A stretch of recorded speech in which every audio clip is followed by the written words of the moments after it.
नमस्कार दोस्तों, GNS news में आपका स्वागत है। हर उपयोगी जानकारी और काम की खबर से अपडेट रहने के लिए अभी सब्सक्राइब करें हमारे चैनल को और साथ में बेल आइकन भी प्रेस कर ले और वीडियो को ज्यादा से ज्यादा दोस्तों में शेयर करें। तो चलिए बढ़ते हैं खबरों की ओर। जी हां, आपको बता दें, शिवसेना नेता संजय राउत ने शुक्रवार को कहा कि अविश्वास प्रस्ताव पर जवाब के दौरान प्रधानमंत्री नरेंद्र मोदी द्वारा कांग्रेस की आलोचना किए जाने से स्पष्ट है कि कांग्रेस मजबूत हो रही है।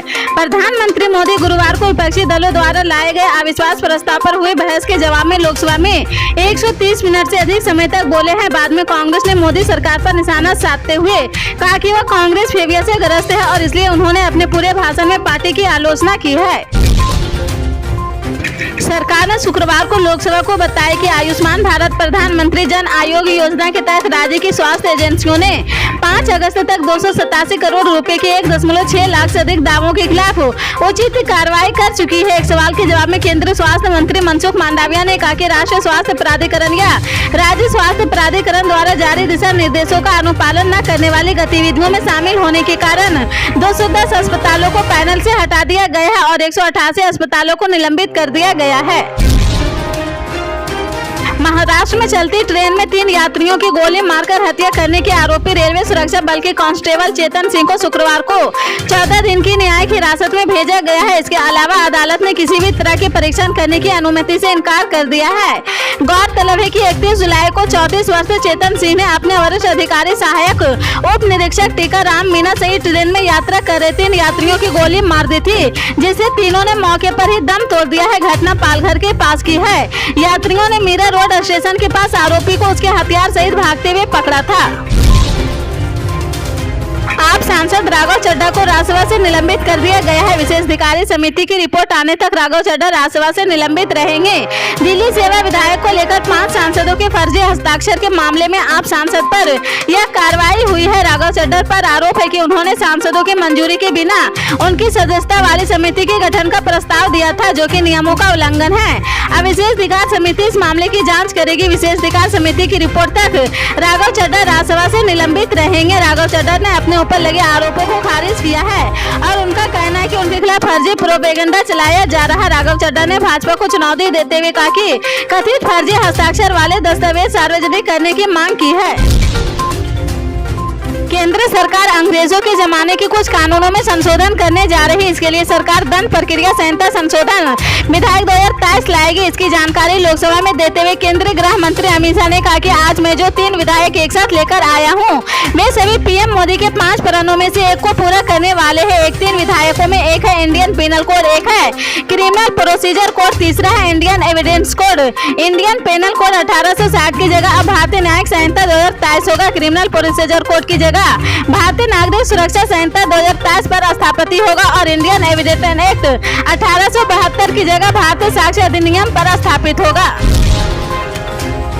बैंक ऑफ बड़ौदा और केनरा बैंक समेत सार्वजनिक क्षेत्र के कई बैंकों ने कोष की सीमांत लागत आधारित ऋण दर में 0.10% तक की वृद्धि की है। भारतीय रिजर्व बैंक ने बृहस्पतिवार को पेश अपनी मौद्रिक नीति समीक्षा में प्रमुख नीतिगत दर रेपो को 6.50% पर यथावत रखा है। इसके बावजूद सार्वजनिक क्षेत्र के विभिन्न बैंकों ने MCLR में बढ़ोतरी की घोषणा की है। यूपी में गैंगस्टर अतीक अहमद और उसके भाई अशरफ की हत्या के मामले को लेकर सुप्रीम कोर्ट का बड़ा कदम उठाया है। सुप्रीम कोर्ट ने यूपी सरकार से 2017 से अब तक हुई 187 मुठभेड़ों का ब्यौरा मांगा है। सुप्रीम कोर्ट ने यूपी सरकार से पूछा है कि एनकाउंटर की निगरानी की क्या व्यवस्था है, क्या एनकाउंटर में NHRC और सुप्रीम कोर्ट की गाइडलाइन का पालन किया जाएगा। इस सारे सवालों के जवाब के साथ ही यूपी सरकार ने 4 हफ्ते में स्टेटस रिपोर्ट मांगी गई है। सुप्रीम कोर्ट ने अतीक की बहन आयशा नूरी की याचिका पर भी नोटिस जारी कर यूपी सरकार से जवाब मांगा है। पंजाब हरियाणा हाईकोर्ट ने WFI यानी रेसलिंग फेडरेशन ऑफ इंडिया के चुनाव पर अगले आदेश तक रोक लगा दी है। कुश्ती संघ के लिए कल 12 अगस्त को चुनाव होना था। दरअसल 4 उम्मीदवार अध्यक्ष पद पर, जबकि 3 वरिष्ठ उपाध्यक्ष, 6 उपाध्यक्ष, 3 महासचिव, 2 कोषाध्यक्ष, संयुक्त सचिव और 9 उम्मीदवार कार्यकारी सदस्य पद के लिए मैदान में है। 15 पदों पर 30 उम्मीदवारों ने नामांकन किया है। अध्यक्ष पद पर एक महिला ने भी आवेदन किया है। यूपी विधानमंडल के मानसून सत्र के आखिरी दिन सपा मुखिया अखिलेश यादव ने प्रदेश सरकार पर जमकर हमला बोला है। उन्होंने सीएम के घर गोरखपुर में जल भराव को लेकर सवाल उठाया है। कहा कि नेता सदन प्रदेश को तो बाद में ठीक करेंगे, गोरखपुर की कोई ऐसी गली बता दे जिसमें पानी न भरा हो। 6.5 साल से मुख्यमंत्री हैं और अपने शहर का जल भराव नहीं ठीक कर पा रहे हैं, तो कोई कैसे उम्मीद करेगा कि प्रदेश में बाढ़ पर नियंत्रण होगा।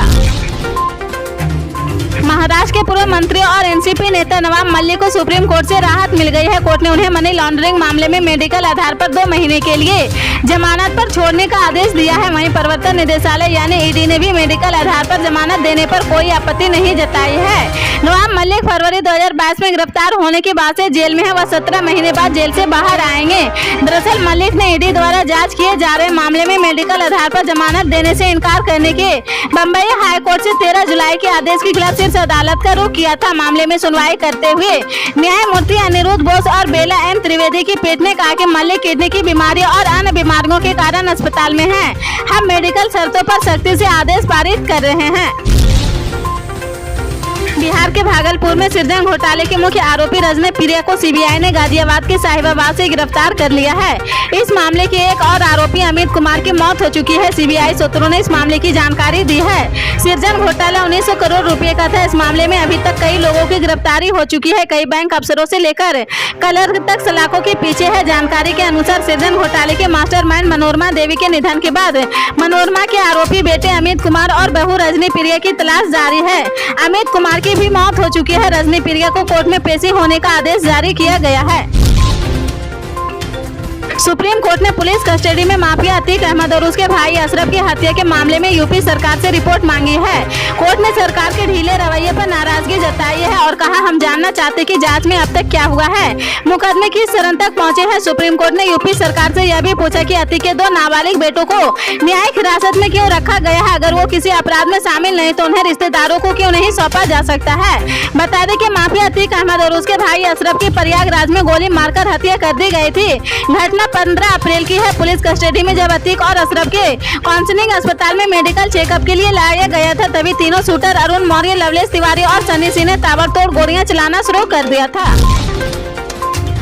कांग्रेस सांसद राहुल गांधी ने शुक्रवार को पीएम मोदी पर जोरदार हमला बोला है। उन्होंने कहा कि कल पीएम मोदी ने संसद में 2 घंटे 13 मिनट तक भाषण दिया है, जिसके अंत में 2 मिनट मणिपुर की बात की है।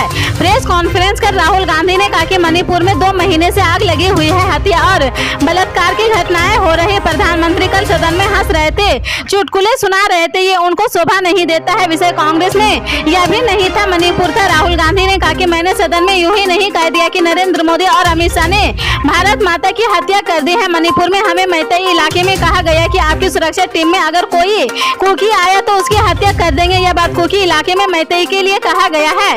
राज्य की हत्या कर दी गई है और उसे बांट दिया गया है। इसलिए मैंने कहा कि बीजेपी ने मणिपुर में हिंदुस्तान की हत्या कर दी है। प्रधानमंत्री नरेंद्र मोदी की अपील के बाद बीजेपी ने शुक्रवार को देश भर में हर घर में तिरंगा अभियान चलाया है। पीएम मोदी ने देशवासियों से स्वतंत्रता दिवस के दिन हर घर में तिरंगा लगाने की अपील की थी। इस सिलसिले में पूछे गए सवाल के जवाब में समाजवादी पार्टी के वरिष्ठ सांसद शरीफुर रहमान वर्की ने कहा कि तिरंगा दिल में होना चाहिए। एक टीवी चैनल की रिपोर्ट के मुताबिक रिपोर्टर ने उनसे सवाल पूछा कि क्या वो स्वतंत्रता दिवस पर तिरंगा झंडा अपने घर पर लगाएंगे। जवाब में वायुयुद्ध सांसद ने कहा कि ठीक बात है, जब स्वतंत्रता दिवस होता है तो सब झंडा लगाते हैं, जुलूस निकालते हैं, तो सब कुछ करते हैं। जब होगा तो घर के बच्चे झंडा लगाते हैं, हमारे घर में भी झंडा लगेगा। हरियाणा के नूह में सांप्रदायिक दंगों के बाद हालात सामान्य होने लगे हैं, लेकिन हिंसा की वजह से प्रदेश में उलझे हालातों के बीच खाप और किसान संगठन आगे आ गए हैं। खाप पंचायतों और किसान संगठनों ने शांति की अपील के साथ ही गौरक्षक मोनू मनोसर की गिरफ्तारी की मांग की है।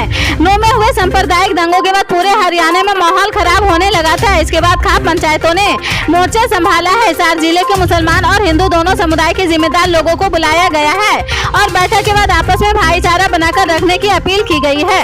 पल पल के अपडेट जानने के लिए जुड़े रहें आप अपने GNS न्यूज़ चैनल से। मिलते हैं अगली बड़ी खबर के साथ, तब तक के लिए जय हिंद।